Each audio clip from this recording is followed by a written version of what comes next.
Been saying for a long while now that words might become the truest villain.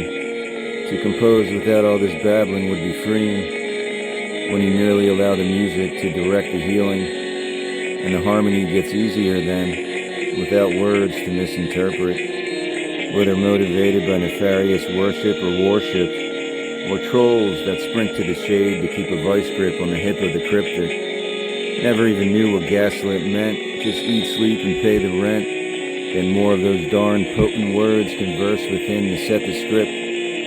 What if some grand programmer coded this idiot to appear even more like an idiot, like in that classic Russian novel, How to Envision the Perfect Human Being? Well, what would you advise concerning the ideal anthropoid stream of consciousness, when the beating slowly fades like dreams and all those darn words combine like rushing enemies?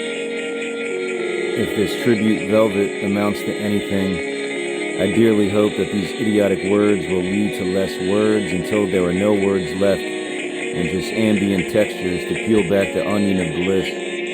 No more linguistic anxieties based on memes and petty piety, like spying on a teenager's diary. Heather showed the true light of popularity, prosper silently alone with bird feeders and wholly dark comedies.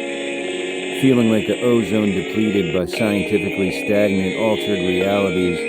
For the most part, though, I just despise feeling dumb, or exposed as being dumb, or abused for being dumb, when there appears to be a missing connection with my high-functioning muse, or at least a weak signal.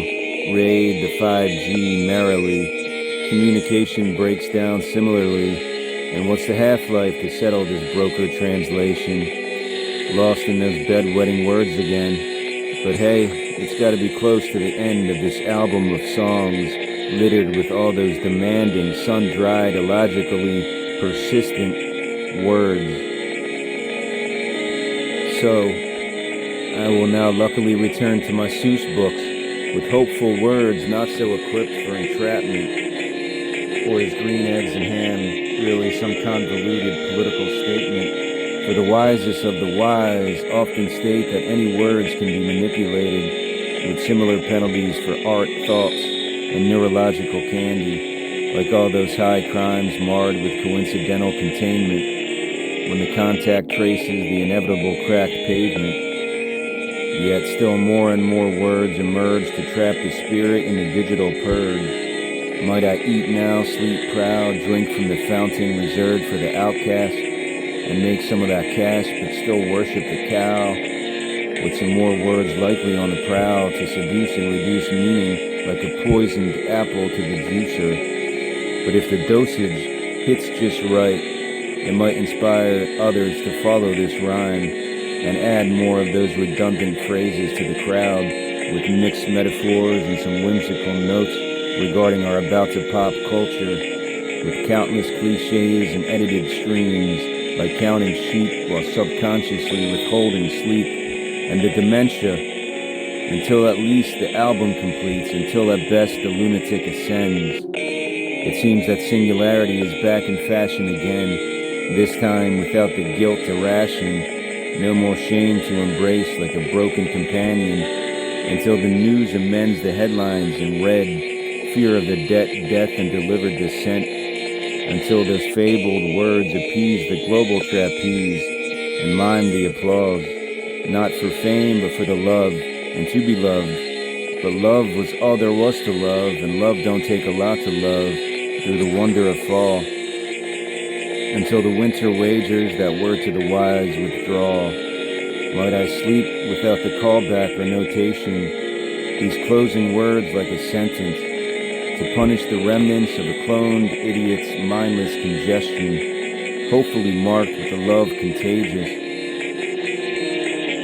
Ever since you've lived with these insolvent, off-the-cuff melodies, have you noticed a change in your overall mood, appearance, and your general outlook?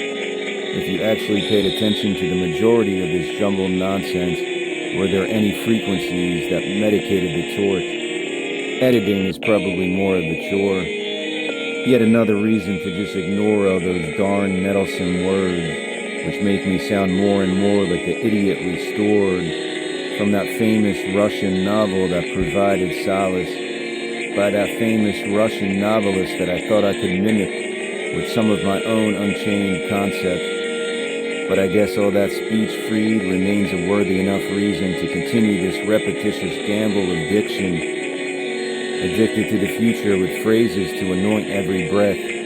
God bless, I guess, until the idiot ascends.